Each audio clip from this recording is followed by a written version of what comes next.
ଚାରି କୁଖ୍ୟାତ ମୋବାଇଲ ଚୋର ଗିରଫ। 75ଟି ସ୍ମାର୍ଟଫୋନ୍ ସହ ନଗଦ 4125 ଟଙ୍କା ଜବତ। ସକାଳେ ବିଶେଷ ସୂତ୍ରରୁ ଖବର ପାଇକି ଟାଉନ୍ ଥାନା ପୁଲିସ ତରଫରୁ କ୍ରିଷ୍ଣାଲାଲ ବାରିପଦାରେ ରେଡ୍ କରାହେଇଥିଲା।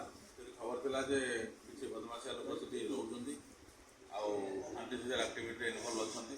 ତାପରେ ଗୋଟେ ରେଡ୍ କରାହେଲା। ରେଡ୍ କରାହେଲା ପରେ 4 ଜଣ ଲୋକ ଆପ୍ରିହେଣ୍ଡ କରାହେଇଥିଲା।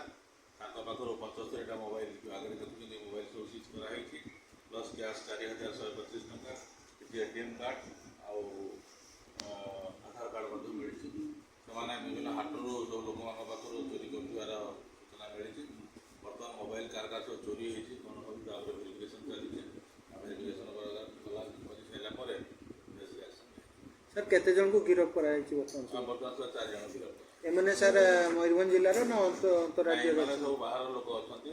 ଇଏ ଅମିତ ମହାତ ଅଛନ୍ତି, ଇଏ ଟିନ୍ ପାହାଡ଼ ଝାଡ଼ଖଣ୍ଡର, ପରଦେଶୀ ଯାଦବ ଅଛନ୍ତି ସେ ଏରିଆର ଟିନ୍ ପାହାଡ଼ ଝାଡ଼ଖଣ୍ଡ, ଇଏ ସ୍ମିତ କୁମାର ଅଛନ୍ତି ଏକଚାଲି ଭାଗଲପୁର ବିହାର, ବିକ୍ରମ କୁମାର ଇଏ ଅଛି ଲାଲବାଲ ରାଜମହଲ ସାହେବଗଞ୍ଜ ଝାଡ଼ଖଣ୍ଡ।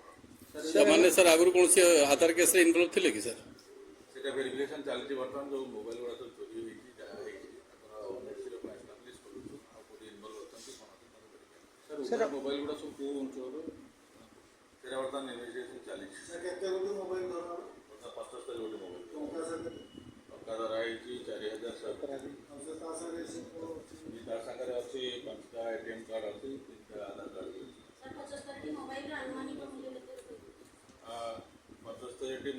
ଆନୁମାନିକ ମୂଲ୍ୟ ଯଦି 10,000 ହିସାବରେ ଦେଖିବା 10 ଲକ୍ଷ ଟଙ୍କା ଭିତରେ ହେଇଯିବ। ଏମାନଙ୍କ ଭିତରୁ ମାଇନର କିଛି ଅଛନ୍ତି କି ସାର୍? ନାଇଁ